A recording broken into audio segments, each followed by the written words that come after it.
What's good, YouTube? What it do, guys? Yo, welcome to another episode of Who's the Master? Yo, not gonna lie, fellas. There it is. Not gonna lie, fellas. This pod's been a little cursed the last couple of days. We had Bobo computer issues, and then we had to kick this stream off a little bit late because I had a flat tire, I had a nail in my tire. Guys, living in the city, that's one of the things you gotta deal with is nails all over the place, getting your tires. And No so shit. I had to go to a later showing of this movie. But yo, first of all, shout out to Derpy, always being the first one in. What Derp, up, you are Derpy? the man, dude. You are always here. Always here. Oh, and look at this. Oh, he's still in the theater. Damn, dude. You're one of those dudes chatting in Yeah. the theater, huh? Good for you. I'm leaving him a comment. Committed. Yeah. All right. Well, Yo, we're kicking it off, though. Yeah, we're kicking off. I mean, we see he's in the movie, watching the movie right now. We know why you're here. You are here to hear our long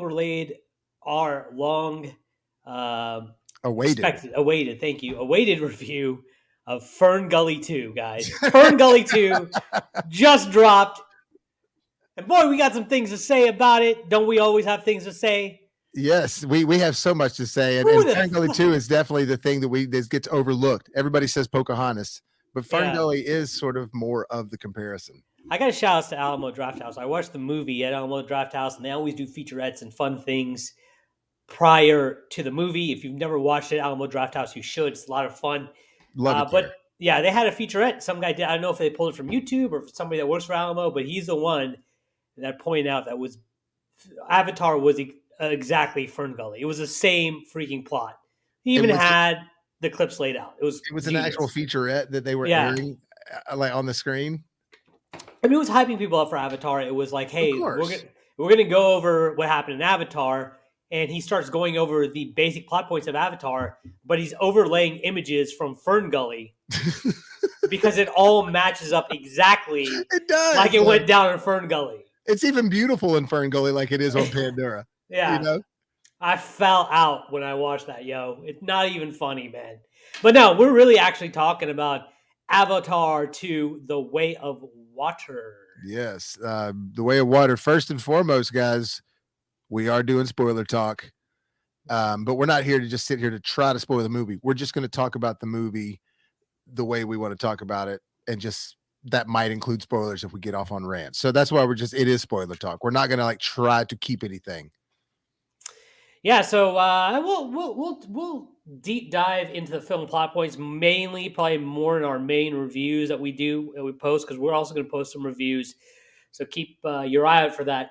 Best way to do that is to hit that subscribe button, then hit that notification bell up top so you get notified when we drop those reviews. But we're back to the planet of the Na'vi, Bobo. What did you think about your return trip to the world of Avatar? Honestly, dude, I thought it was fantastic. I was completely satisfied. I wasn't at all thinking like I was never watching the movie thinking, when is this going to feel like that amped up part 2? Like pretty much from the get-go, it's like, all right, James Cameron is here giving us Avatar 2. And first, like, I want to definitely say, remember one of the main reasons that we all love James Cameron to begin with, Terminator 2, Aliens, things like that. I love the movie Strange I'm the King of the World. Yeah, that's my least favorite one just because of the content. But even when it got to the ship crashing, that was awesome. Yo, man, I'm the King of the World was some choice things to say on a date. Yo, I'm the King of the World would help you smash. And speaking of smashing, our boy Sully been getting busy in this downtime between the first movie and the second movie. Yeah, he has a whole litter. He's got a whole family now. Look at this. Literally, that's all his kids right there. There's actually one in. Oh, there is in the background. You see the other little one in the very back there. Yeah, that's all four. Okay, one of them is not his kid though. She's female Jesus. Okay, and she. Okay, so no, wait a minute. She's not in here either. She's right there. That's right. I'm sorry. I'm drawing a blank. Yeah, that's right there on the left. Yeah, and look, I'm not going to sit here and pretend to act like I can remember all their names. I'm not going to sit there and pretend that. Yeah, we just call her female Jesus. Yo, Geeks and Gamers, I want you to be aware. Don't get triggered. There is a female Jesus in this movie, and that is her. Immaculate Conception. Like legitimately, they say it. You know, there's a big narration at the beginning of him kind of telling you this is why we are where we are now, and and he basically says, and this one, she just kind of appeared. It's still a mystery, you know. Yeah, And I try. they don't know who the daddy is. They need to get homeboy Jerry Springer up in the up where the Navi are to figure out who the daddy is. Yeah, let's get that. How funny would that be, dude? Like, can you see that being some sort of a skit of like the Navi Yeah. on stage, animated? What if Stephen Lane's character Quaritch showed up and was like, "I am your father"? Yeah. Okay. And she's all like, "No!" And then he cuts off her hand. That would be hilarious. Well, we did get some hand cut off in this one, which was very gratifying. But yeah, it wasn't that. But Yeah. dude, I have to say though, I mean, what I was going to finish up a second ago is that like James Cameron doesn't just switch over to let me just show you dazzling effects in the world. He still gives you an action movie. You know what I'm saying? He does. So that was really awesome. He gives you that action movie like Bobo gives you that banner that shows our yeah. You know, the one that I love. Yeah. But no, it's a gorgeous movie. And you know, I dog on the first movie all the time because the plot was unoriginal. With that being said, I enjoyed it because visually it was amazing. And James Cameron continues to show that after 12 years, he's still the only person that does 3D right. Man, yeah, you forget you're watching the 3D in the sense that it's not gimmicky. It's like submerging you into this world of 3D. And what I really like too is he uses the 3D with like foreshadowing.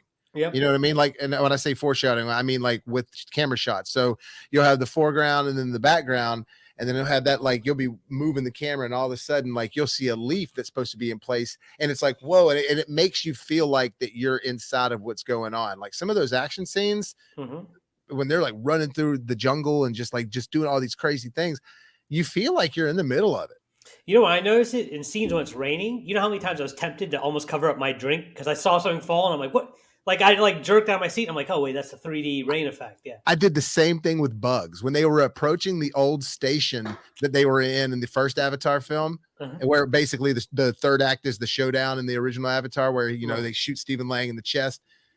That all those bugs were right there. I literally was like, oh, shit.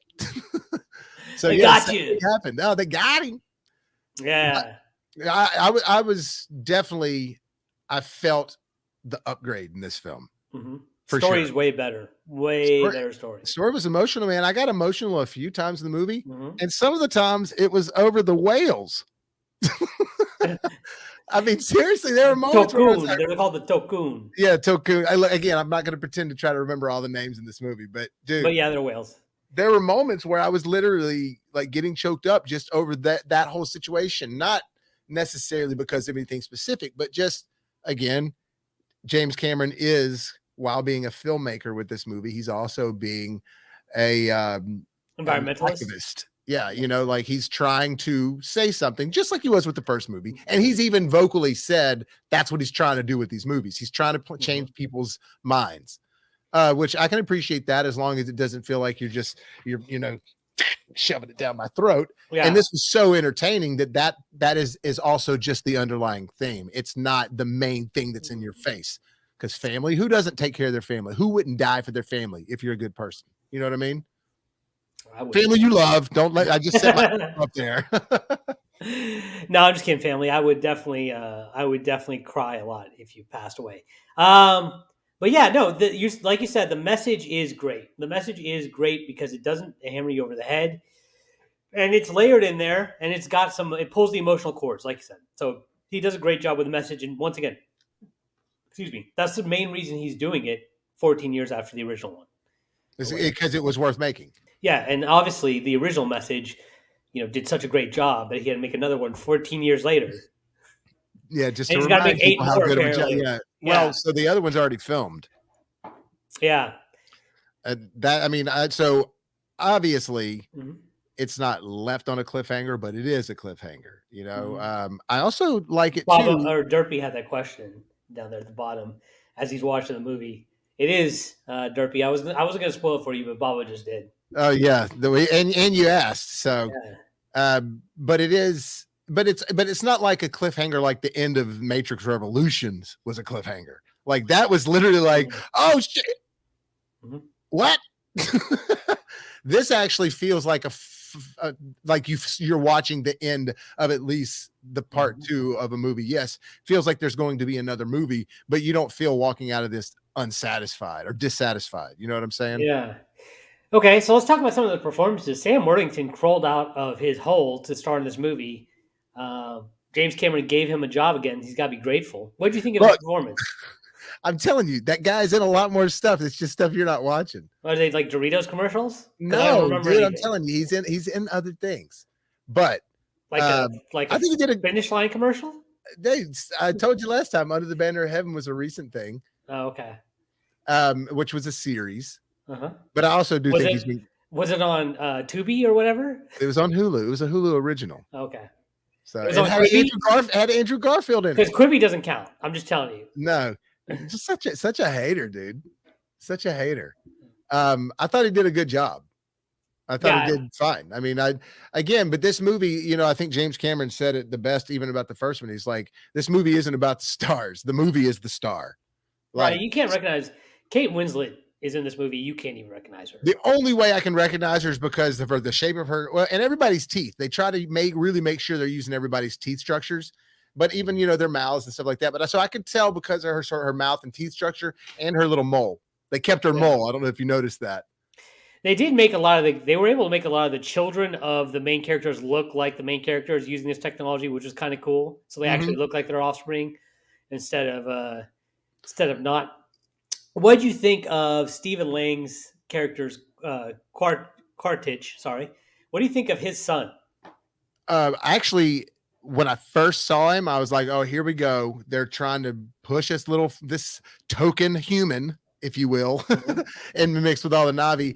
But pretty quickly, I loved him like really quickly, and by the end of the movie, I really liked his character because I thought he was going to turn, and I thought he was going to get fascinated with what he was learning and all these different things. But no, he stood his ground. He still took in the information.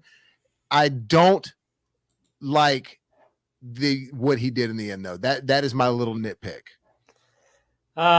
He's human, man. It's his dad. Right, and I get it, but the whole time he was trying to get away from him, and I think that at any moment there might have been a moment, and maybe he did that because of him actually saving him, because with the knife on his throat at the end, and so maybe he did it in reciprocation because he felt like, oh, maybe this love does exist on his end, so maybe that's fine. And I do like the fact that there is sort of there's going to be like this overarching nemesis now of all these three movies, sort of, you know what I mean? Kind of like the Emperor. Is there? Because I see Scott Lang's character eventually turning. Really? Well, Vader eventually turned just right before he died. Yeah, but he's already died. But I think he's gonna go full Navi. Yeah, he's already died, but it's a clone, so he's back. I mean, it's the same thing as it might as well be the same thing as Gamora. Listen, what's the weight of killing a character twice? If you're writing a movie and you kill a character twice, what's the emotional resonance there? It's nothing. The audience doesn't care. They've already seen him die, right? So is Giovanni Ribisi going to be the main villain in the next one? They will switch a villain, but it's got to be more menacing. I wouldn't mind seeing another race enter the picture. Like from another planet? From another planet. That would be cool, dude. That would be really good. See, this is why I'm all about directing things, but I'm not. Sometimes I can write some stuff, but I mean, that's something that I wouldn't have gone there with, but I do like that idea. Another race comes in and they have to unite. I think eventually it's going to lead to that. How many times are you going to have? He's going to do like 35 movies. How many times are you going to have the Sky people and the Na'vi fight? Right? True. Eventually, there needs to be something that unifies them, because his message needs to lead to a point where eventually the Sky people learn the error of their ways. Right? They need redemption for his message to take root. So in a metaphorical sense, if we're looking at this universe like the world we live in, if that's like, and again, a metaphorical sense, because Earth exists in this, but Pandora is another whatever. Like, obviously, we don't have any real other planets to deal with right now. It's just us on Earth that we deal with. So, that's what they want you to think, Bobo. Well, who are the Sky people representing? I mean, the Sky people are they're the industrialists, right? Okay, so you don't think it's representing a country; it's representing a group. It's an anti-capitalist, pro-environment type message. Yeah, no, I mean, Right. I'm just inquiring just to make sure that that's what you think as well. I mean, these people are killing whales, as you call them, for Yeah, profit, yeah, yeah, right? yeah. For a little bit of brain fluid, they're killing a very intelligent, highly intelligent species. Right. So Which that's got to come back into play somehow because it can make them de-age. Remember they said yeah, and real talk. Listen, I love whales, but if I was like 30 something and you told me I'd stop aging, I might be okay with you killing one or two.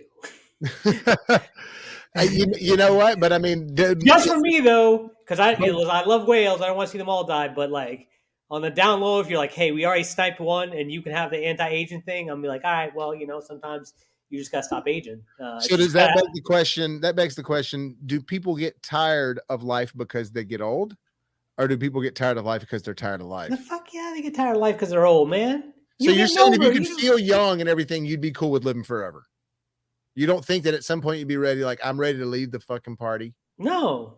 If you were 20 something forever, Oh no, I'm just asking. I'm asking. I said that's why it begs the question. I kind of know that now. I mean, we always get off track when we're talking. yeah, no, if you were 20 something forever, comment down below what you think. But hey, being 20 something forever would be fire. Unless it's like the Highlander and people trying to cut off your head.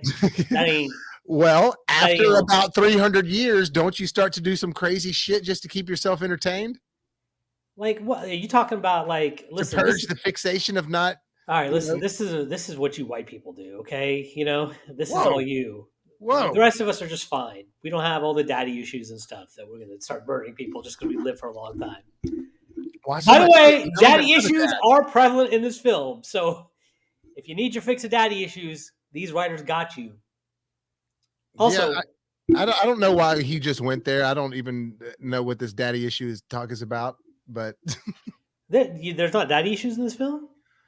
I think that every teenager argues with their father for the most part.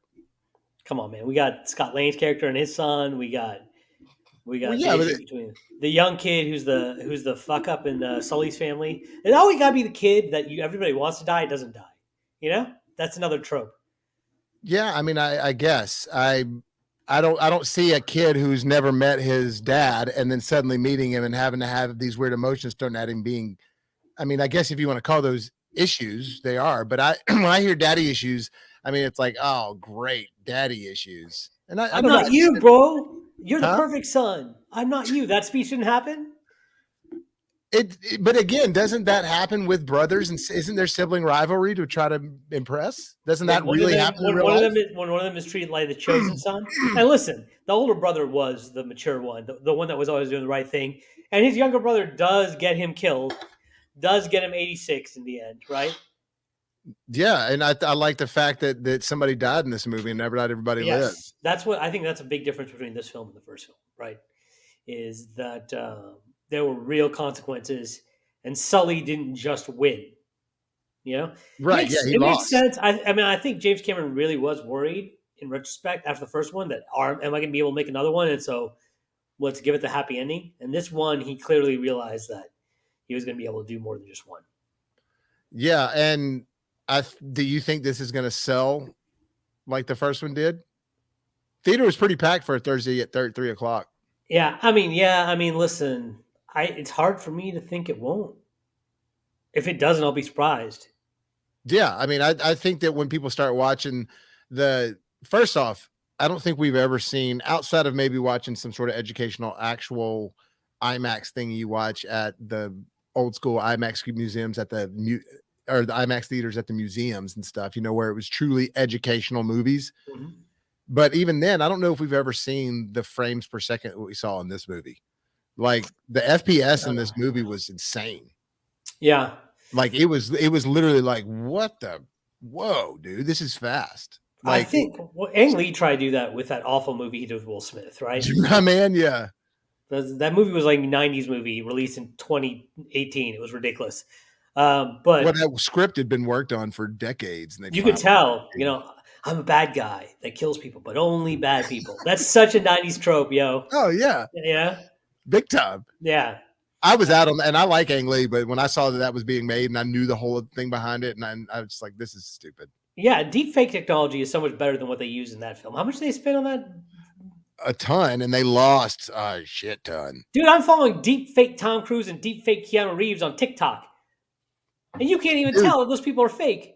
no, that deep fake Tom Cruise is ridiculous. Phenomenal. Deep fake Keanu Reeves, He's also got the another laugh great. down and Yeah, everything. a deep fake Keanu Reeves. He don't talk like Keanu. He everything's silent, but it's hilarious. But Hilarious follow. that's great because John Wick for the most part is silent, and same thing with Neo. Half the time that Neo's Yeah, doing stuff, he's just listening. yeah. Real talk. Uh, but back to Avatar. Mm-hmm. I definitely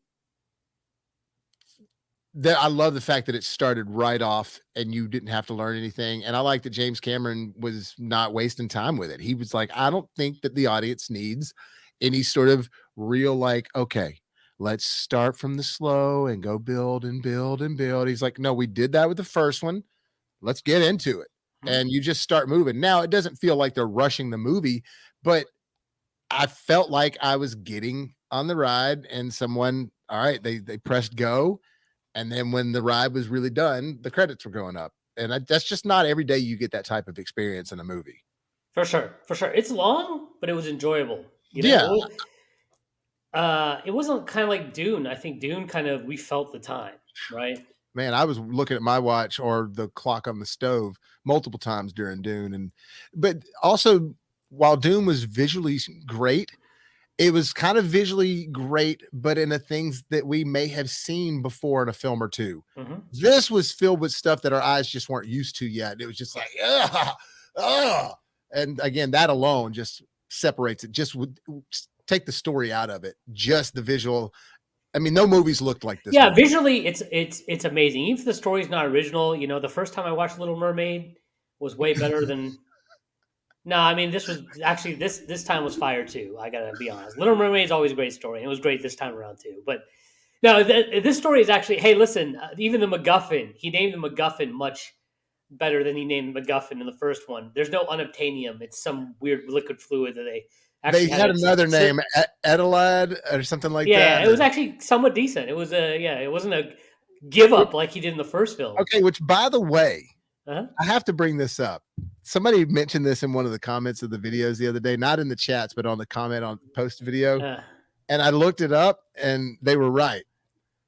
Unobtainium is a real scientific term that's used. And I'll have to look up the definition, but he didn't make it up. All right. Yeah, man, just use a better name. You had to know when writing that script how stupid that sounded. Okay, so real quick, I'm just going to say, is unobtainium a real word? And it says, unobtainium is not a real element, but it is a real word. Since the 1950s, engineers and scientists have used the word to describe the perfect material to solve a particular engineering problem, except that it doesn't exist.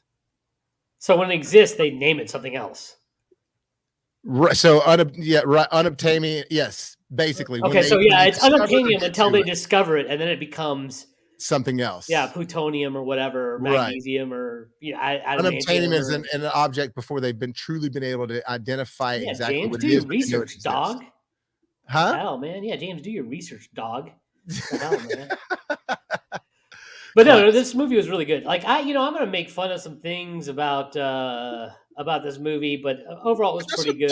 That's what Anshul does, though. Like we do. He does that to me. Yeah. Like he does that. Well, let's talk about some of the things that we think will get controversy. First of all, I mentioned it briefly. We had female Jesus in this movie. We had the Immaculate Conception. We had a female Jesus character. You didn't even notice it somehow. It's not that I didn't notice it. It's that my brain doesn't jump to that. My brain doesn't jump to like, oh God, they did. Because I mean, I'm sure there's got to be other movies where there's been an immaculate conception. And at the end of the day, don't artists just steal from artists? Isn't that the way art's made? Yeah, it's called the Bible. That's the other movie it was in. the New Testament. No, but what I'm saying is that they've used that. This isn't the first time somebody's used it after the Bible, is what I'm saying. Right. Somebody's had to have done it before. But here's the thing, and I didn't care about this. Like when I saw it, I laughed because I thought of female Jesus. But the main reason I thought of it, I was thinking about like all these red pill movie review channels that are going to flip out because there's Well, a female Jesus. Like I hate could is care gonna less. hate, dude. Yeah, Hate is yeah. gonna straight hate, and that's just the world we live in. And this movie, just like the first one, is gonna get all kinds of hate. There's nothing that's all just gonna get love across the board. Well, I'll You tell know you what I mean? something else that'll split people down the middle, right? This is another in a long lineage of movies that follow a particular legacy, and that is the legacy of the white savior. Now, Mm. people are going to stay on two sides of the fence of this, of course. There's going to be the people that are the pro side and the negative side. I don't want to talk about the negative people. You'll hear them on Twitter. You'll see them wanting to cancel this movie. Let's talk about the pro white savior side because Bobo, I have a list that I want to bring out for the first time. It's official. We're gonna go ahead and rank them now that Avatar 2 is out. I think there's no better time than to rank Shogun Singh's top 5 white saviors in film. All right. All right. So what are they gonna? I'm gonna leave this banner up while we're doing this, so people know that this is what we're currently talking about. All right. Number 5, John Smith from Pocahontas. All right. Now, the real life events of Pocahontas are horrible if you read up on them. This man basically kidnapped this woman, brainwashed her, and then brought her back to England and took her on tour like a freak show, like she's Tom Cruise post Scientology going on Oprah. So it really is kind of a downer on a film that we all loved as a kid, and that's why I'm putting John Smith at the bottom. John Smith movie, the animated version, way better than real life version. Hey, Okay. can I just say something real fast? Mhm. And I just put this together. Uh-huh. And I do know that how creators come up with things sometimes, and they do try to like take things and switch them around. John Smith, Jake Sully, JS. Ooh. I think Sully is just. Sully is just a Marine name. I think that's why he came up with Sully. Sully is definitely a Marine name. So What I'm saying is there's John Smith and Jake Sully. I'm just saying they both are JS. So well, hold that thought, Bobo, because okay. you may be stealing my thunder, kind of. Oh, I'm sorry, I didn't mean to. Number 4, Michelle Pfeiffer from Dangerous Minds. Now I Mm. gotta be honest, I don't remember the movie, but the song slapped, and R.I.P. Coolio, and so for that alone, I'm putting her at number 4. Been spending most our lives Living in the gangster's Yeah, paradise. yeah. All right, number 3, Irving Blitzer from Cool Runnings, played by John Candy. Now, George Fitch is the real life Irving Blitzer. He says that 1% of the movie is based on fact, and I wouldn't be surprised if that's the case. However, the That's movie usually the was case. a riot when I was younger, had me laughing, and Oh, we John all Candy love is that. a legend. Therefore, John Candy, Cool Runnings, Irving Blitzer, you get my number 3 spot. Top 5 white saviors in film. On to number 2, A Time to Kill.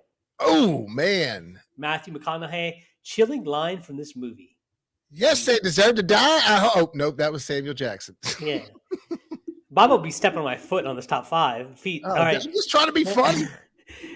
Chilling line from the film when he's closing arguments, he's bringing the closing arguments, and he, descriptively describes how this girl was brutally murdered, and he asks the jury to imagine if the girl was white. Now, imagine if this movie was made and the lawyer was black.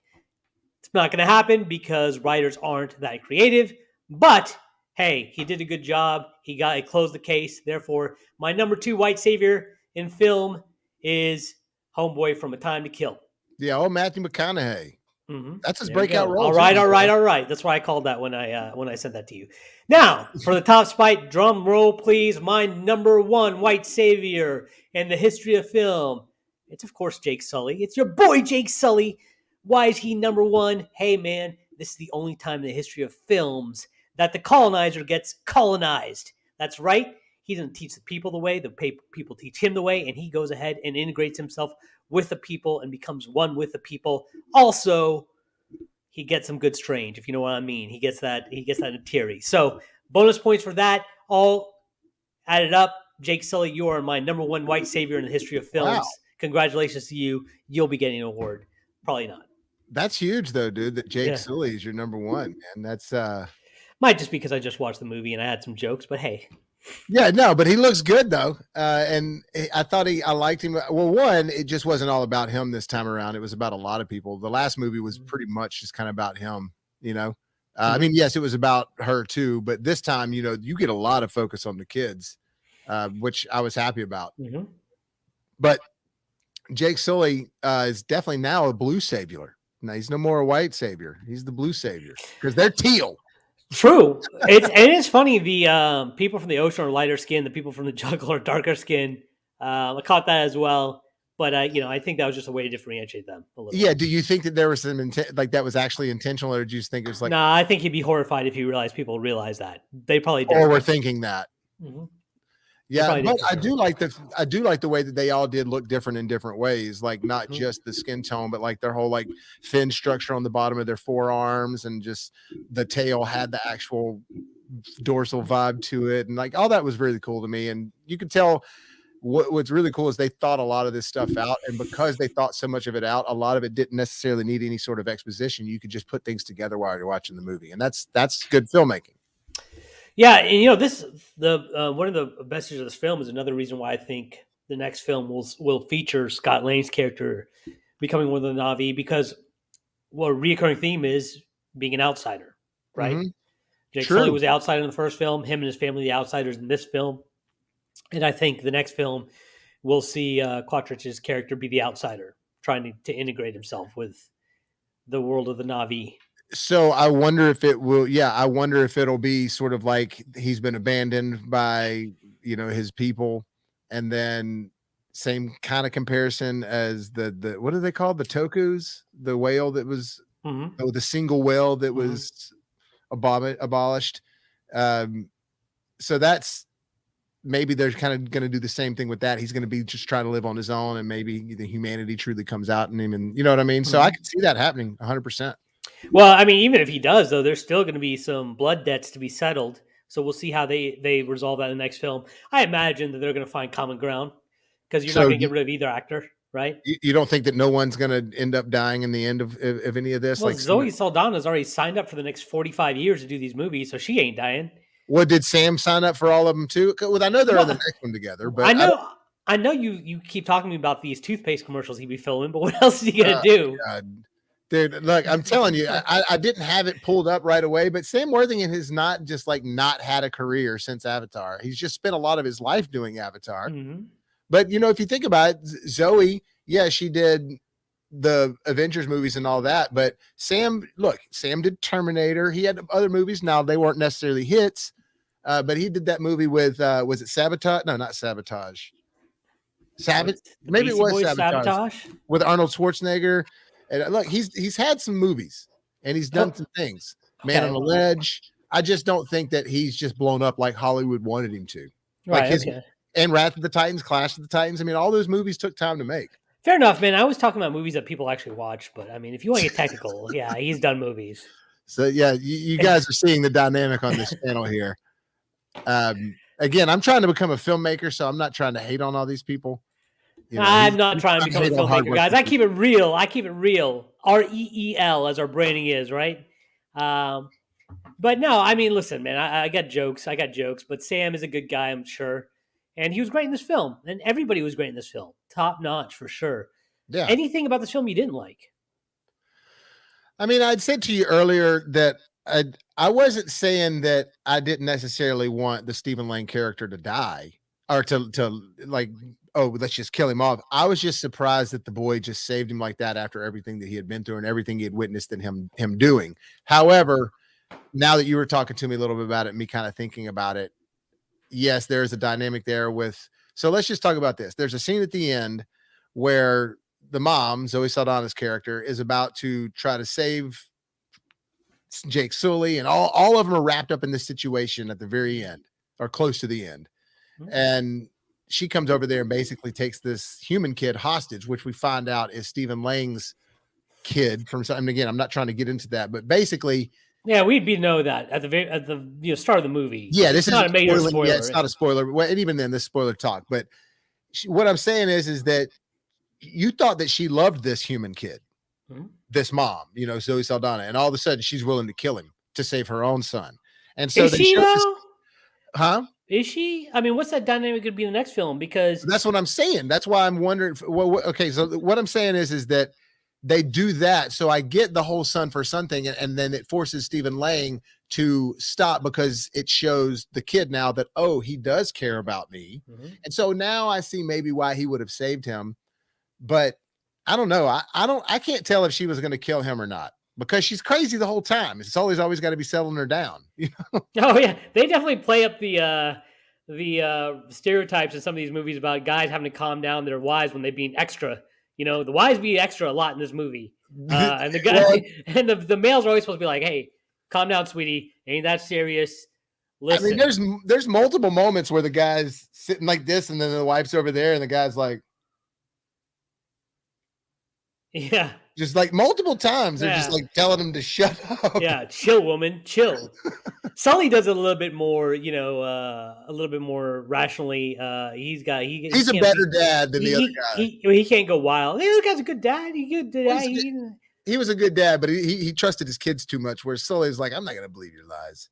Yeah, that second son, man, Jesus, what a Yeah, freak. and I do love though how they kept the Marine still in Sully. Like every now and then he'd do something like where he's just like, Mhm. check your weapons, and like Yeah. he'll say something that Marine's still inside of him. Oh, and dude, one of my favorite lines in the movie there is when they're sitting there and you think there's going to be this moment, and he's just like, well, let's get this done, and Yeah, he yeah, jumps up. I yeah, was like, all right, that's awesome. I love that. yeah. That was a dope moment. What do you think about we've complained about this in movies before. Now they do potentially have a reason why this happens, but we've complained about kids using slang in movies that are set in different universes, time periods, etc., and we get some of that here.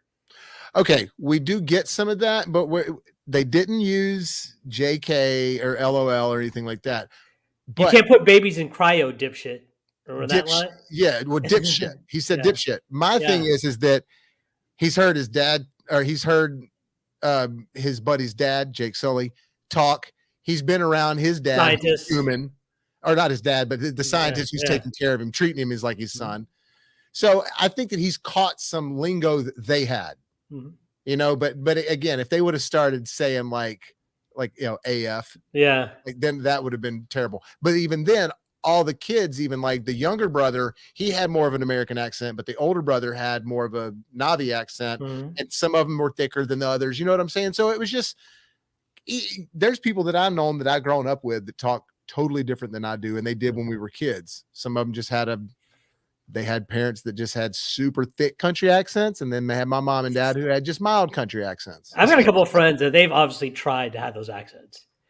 You What do know, you mean? they're into country music. Their parents don't have accents. Their sisters, siblings Oh, don't and they're have like, accents. hey, Yeah, but they're man, hey man, how you doing? How man, you doing, by Saint? God, look at that. They're trying to be cool. Yeah, Like if my country comes out of me, it's because it's there, and that's what I was raised with. facts, facts. Like I have a problem instead of saying still, Mhm. like something is still that, like I'll get really excited and be like, and he's still like I'll actually say steel instead of Uh-huh. and I was like, sorry. But Yeah. Well, man, we wish we could have had more comments in here. It seems like a lot of people didn't want to watch this because they haven't seen the movie. Derpy fell off. He's probably still watching the movie well, he was right now. probably still watching it. And hey, look, but I will tell you this though, man. Like Andrew and I have done some of these live, and then Mhm. we've gotten some views the next day just because people want to see what we say and if we agree with what they're saying and things like that. Facts, facts. Uh, Honestly, be honest.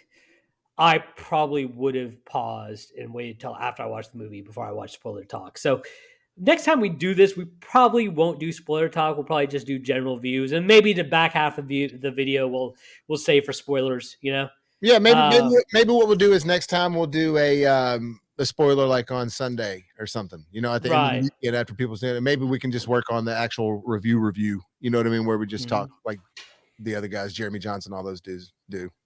Yeah. What are you smiling at? You look like you were looking at something funny.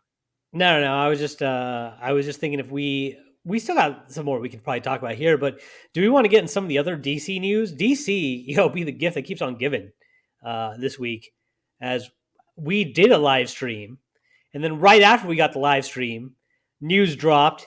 Henry Cavill's officially no longer Superman. Man, yeah, and I think that we need to dedicate an entire one to this one, like where we actually get some thoughts and things Okay, together. Not fair say enough. that we can't discuss it at the moment, Mhm. just for a second, just as a quick hit, because you, Look at that face. That's a man that's heartbroken right there. oh man, dude, and I think, look, I understand why they're doing it. Mhm. I really do understand why they're doing it, Mhm. but I don't feel like that Cavill, who looks so good in the suit, Granted, he needed a little work on the Clark Kent department, Mhm. but he does look fucking fabulous in that suit, and I do think that it worked well. I think he presented the Man of Steel well, and I just don't know if he got his due, is We what I'm don't saying. have to be talking about people's bodies on this show. Hey, Although, it's part of it. yeah, Part he of built life. like a brick. Hey, He I'm built not. like a brick house. I'm It's with you on saying that. dude's good looking,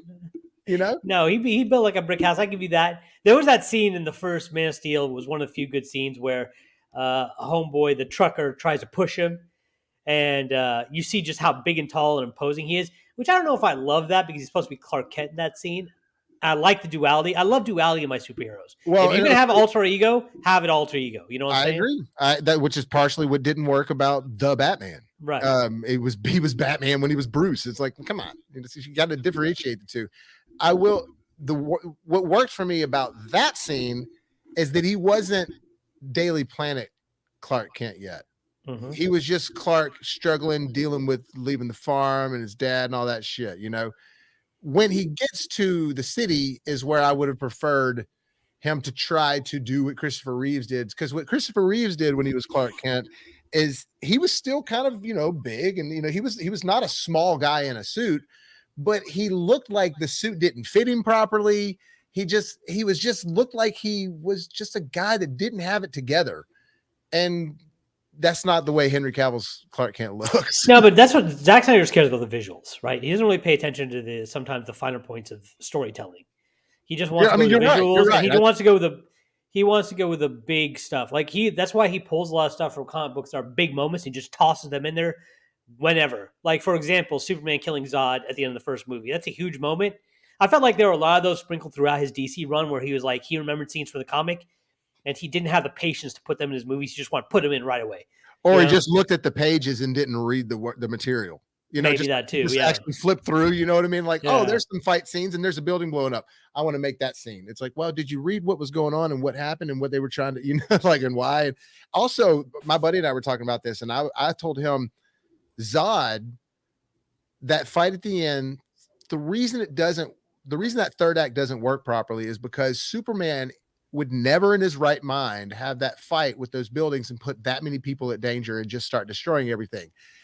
If Zod would have been trying to fight him and destroying things, and Superman's having to do the whole quote unquote in the nick of time thing and like save all these people and try to stop Zod at the same time, then that would have spoken more to what the Superman character is doing, because Superman would have never crashed all those buildings. I'm sorry, that just is not what he would have done. I think you're right and you're wrong. Okay, and here's what I mean by that. You're right in that scene was poorly done. And having Superman kill all those people were poorly done. And I hate his argument. It's like, well, that's not a realistic superhero fight scene. I'm like, oh, we're gonna nitpick a superhero fight scene. What's realistic about a Yeah. superhero fight scene? That shoots lasers out of his eye. Yeah, guys flying in the air at 100,000 miles per hour and shooting lasers. We're gonna concentrate on what's realistic about that scene. Okay, buddy.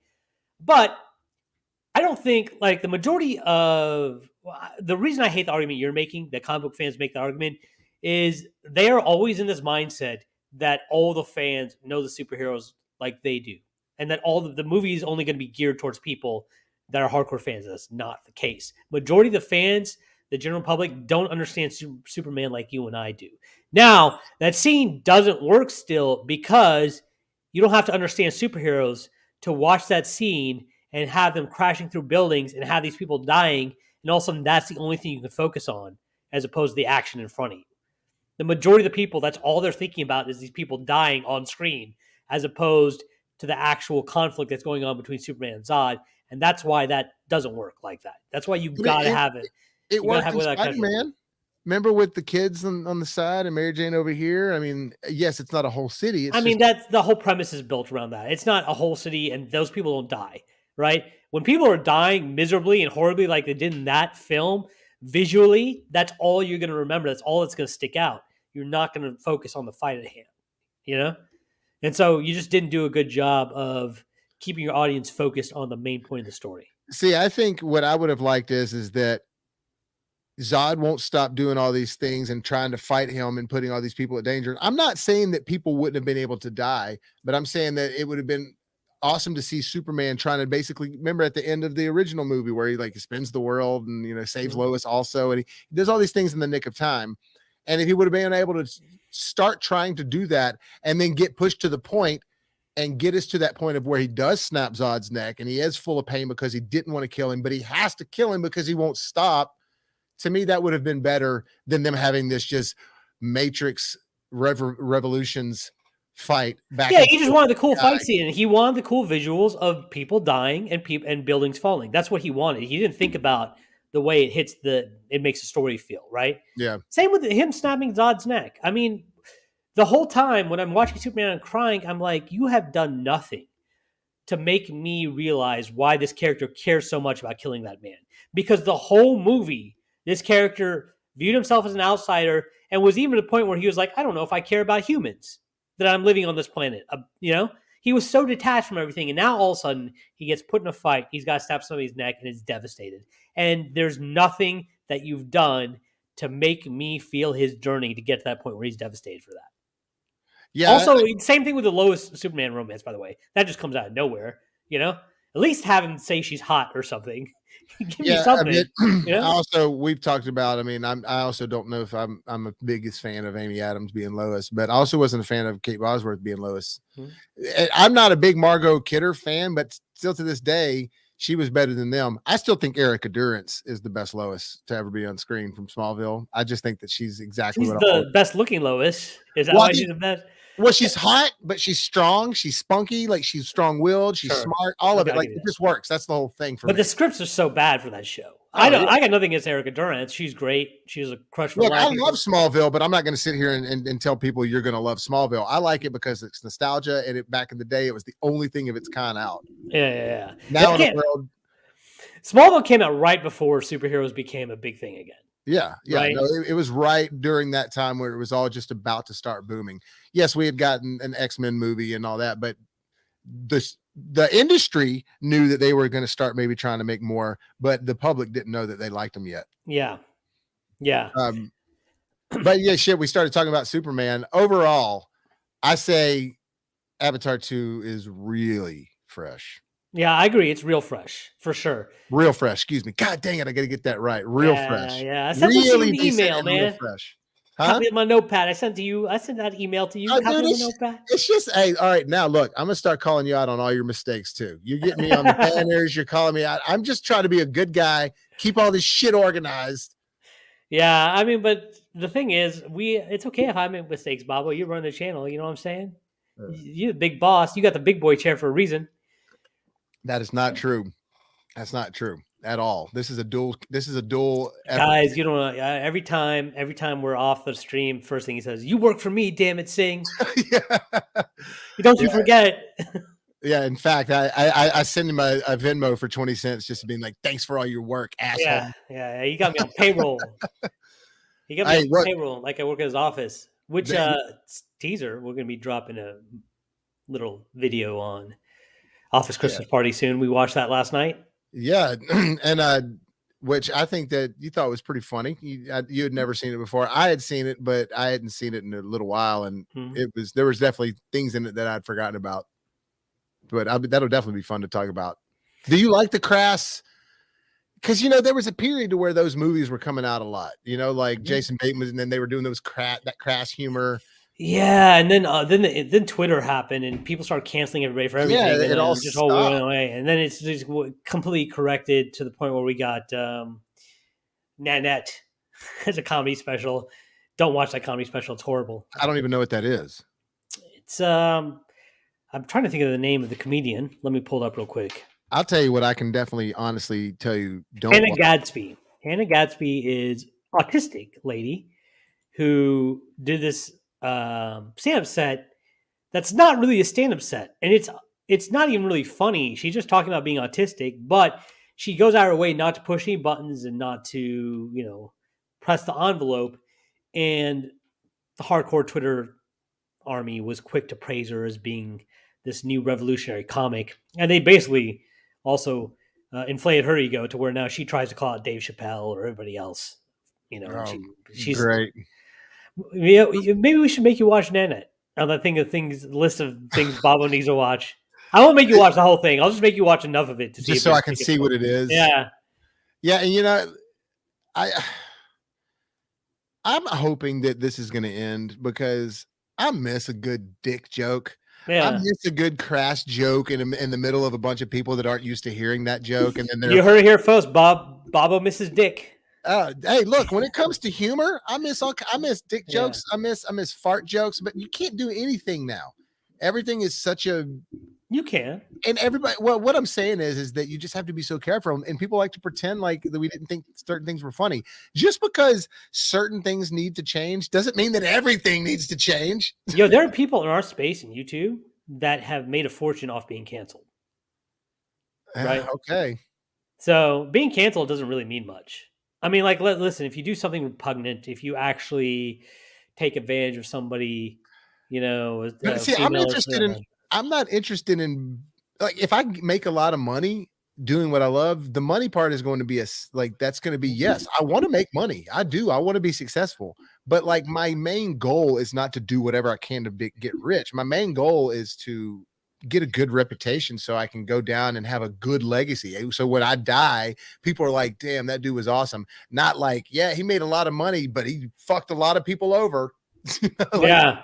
I don't want to be that. You don't want to be the guy going after the unobtainium and Yeah, just killing the environment. See how I exactly. brought it back full circle, guys? Full What I circle do? films. Hell It's like yeah. full circle films. That was beautiful. Yeah. So Avatar, man, Avatar 2, The Way of the Little Mermaid, we enjoyed it. Right? We thought it was pretty good. The underwater scenes, we didn't talk about those, by the way. Those were fire, right? Yes, they were fire. They were wet. It's because they filmed so much of it underwater. And look, everybody's talks about how hard it is to do underwater scenes. And like I understand there was a lot of CG makeup over this movie, but there was in Aquaman and there was in Black Panther 2. But you know, this movie was just like, let me show you guys how to do underwater scenes. You know what? I'm going to fight you on that a little bit. In that Black Panther's underwater scene, while it doesn't look as visually striking as this movie, it's probably a little bit more realistic because underwater is a dark, dark, dreary place, right? No, This it one, was. underwater, it's well lit. You see everything. It's almost like looking through a crystal clear glass. And it's beautiful for visual purposes when you're watching a movie, but it's not really realistic. No, well, I get, and I wasn't dogging on Wakanda Forever as far as the visual aspects of it. I'm talking about they were talking about how hard a lot of it was to make, Hmm. and you know, even Namor when they're visiting in Namor's space, they go into an air bubble. Hmm. You know, so they're not. But like this movie, when it's underwater, they're underwater, and they're in there a lot. And again, it's because they filmed underwater a lot. And I just think that as hard as it is to do, they did it well in this, and they did it a lot. Yeah, I mean it's great. Now we didn't completely talk about the finale. Okay, so what did you think about the way it ended with Aquaman's mom showing up and yelling at everybody and having them quit fighting? Did you think that that worked for this film? Uh, I mean, it was kind of similar, but it didn't. She didn't really do that. I mean, weren't they all telling each other to stop fighting at one point? No, they killed each other. People Yeah. die in this. That's how you end a movie, man. No, but no, but I thought you were really referring to many of the times where the mom was telling them to stop fighting, No, no, no. and then the But can you dad imagine if the was telling them to movie stop ended like that? fighting. Can you No. imagine if Scott Lang's mom just showed up out of nowhere and she Oh, was like, "Sully, I'm really your mom too. The boys quit fighting." Can you imagine wait, how bad that would have sucked? wait, you switched it from Aquaman to Ant-Man. Nice. No, Scott Lang, the actor. Who? Or Oh, Stephen Lang. Stephen Stephen Lang. Lang. Sorry, Stephen yeah, Lang. Stephen Lang. Yeah. Yeah, I was like, whoa, whoa, whoa. yeah. Oh, but let me bring it back to him though. I didn't know he was in this movie Really? until I see him on screen, but like I just had no clue that he was going to be a part of this story or anything. Now I'd heard, and that was one thing that confused me about this movie going in because, like, didn't he get got? Yeah, I really didn't. That was one of the things where it's like, you know, when you're watching a movie, you're like, damn, I didn't think of that. That's kind of how it was for me because I just wasn't putting it together that, oh, they'll make a clone and send Yeah, that. he got to totally that recalled. He got totally Yeah. recalled in So, this yeah. movie. Oh, yeah, you get the recall. Yeah. So it was great to see him back. He does great in this role, man. We Oh, got. I love Stephen Lang, dude. He's somebody that was made for the screen, if you ask Hmm. me. Hmm. You Just still his think he line should have been delivery. Cable? What He if?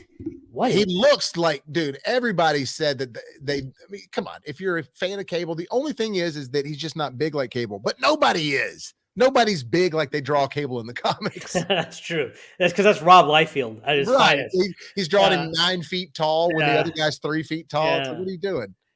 Yeah. Can you imagine if women in real life look like what they look like when Rob Liefeld drew them? Jesus dude. Christ. That's what Yeah. every porn star wants to be. What if Stephen Lang gets cast as Superman? If they do an old Superman? Nah, just have him be Superman. Just have him be Kal-El. Oh, well, so let's have him be Clark. Yeah. Okay. Well, who cares? Yeah, sorry. Not seeing that. I thought maybe you were trying to say like a Kingdom Come type Superman. No. Obviously, I was just joking, but we definitely need to do a definitive list of top 5 actors that we think could be Superman. That's something we need to actually. We need to make them work all minorities or women, just to really piss off the internet. Like we need to be like, I'm trying to think of Emma Watson, new Superman, top candidate, number 1 on our list. Elliot Page. Yeah, or who was the girl in the new Bond movie? The new 007, Letitia Wright. Letitia. Yeah. No. No, it's Why am I blanking on this famous actress's name? Letitia Wright is Black Panther. Hey, wait, we'll do Letitia Wright, new Superman. Like that'll really piss people off. Hang on, what's her name? God, that's gonna kill me. Hang on. Is it LaShawn Jackson? It's LaShonda something. Lashana Wright? Hang on. Lashana Lynch. God. Lashana Lynch. Okay, thank you. Man, that was gonna kill me. Yeah. Well, now we just babbled enough about Lashana Lynch on an Avatar stream. So yeah.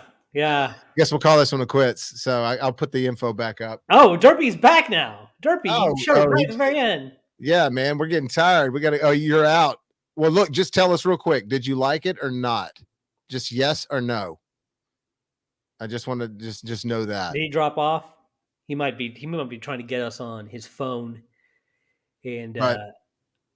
Right. No, there he is. He's back. Hey, Derpy, did you like the movie? Let us know. Wow, Avatar 5, Way of the Water, box office money. Wow. He said he loved it. Sweet, man. Awesome. I'm glad you had a good experience because I was nervous if people are like disappointed with something. But yeah, it was a visual masterpiece, man. To me, like one of the things, and I just want to say this before we get off there, is that the frame rate for me is one of the main things visually that stood out because nothing, when they were doing that high frame rate, nothing in frame or in the background seemed like it wasn't keeping up properly. Like, we were talking about in Gemini Man, or, even in the first Hobbit movie, when they filmed that in a high frame rate, you could tell they didn't know what they were doing yet. This seemed like they had practiced. Yeah. I wonder how it'll look in the sequels. I think, let me pull up the name of the sequels. I think they've been released, right? We got Avatar 3 Catching Fire. And Avatar 4, The Last Airbender. The Last Airbender, right? Oh, so yes. And then there's songs of Ice and Fire. Yeah, no, if you watch Avatar: The Last Airbender, which we're still gonna get Baba to do, it is kind of funny because I think book 1 is Earth, book 2 is water, book 3 is fire. Because do you think that's the next thing? The next movie, is it going to be fire? I think they're staying here. I think James Cameron is obsessed with underwater. I don't know if you guys know that, right? Yeah, two movies about it now. Yeah, so I think we're staying. Maybe him and M. Night Shyamalan will do a water movie.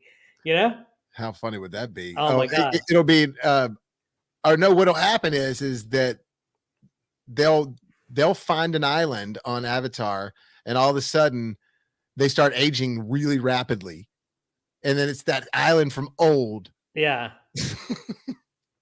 So he says, yeah, I think he's making fun of James Cameron because it's going to bank hard. Yeah. Yeah. That's good. That's like the ship in Titanic. It's going to bank hard. That's a good one, Derpy. I wish I would have used that one actually. Yeah, Derpy, we did get your comments earlier, but you apparently were watching the movie, and you were saying it's not better than the first film or unique like its predecessor, but pretty darn close to the best part of this film is the same amount the world building, also more visual spectacle than the first. I think better in all ways, honestly. Yeah, I agree. I think it's a better movie than the first film. You missed our comment, but it's Fern Gully is the first film.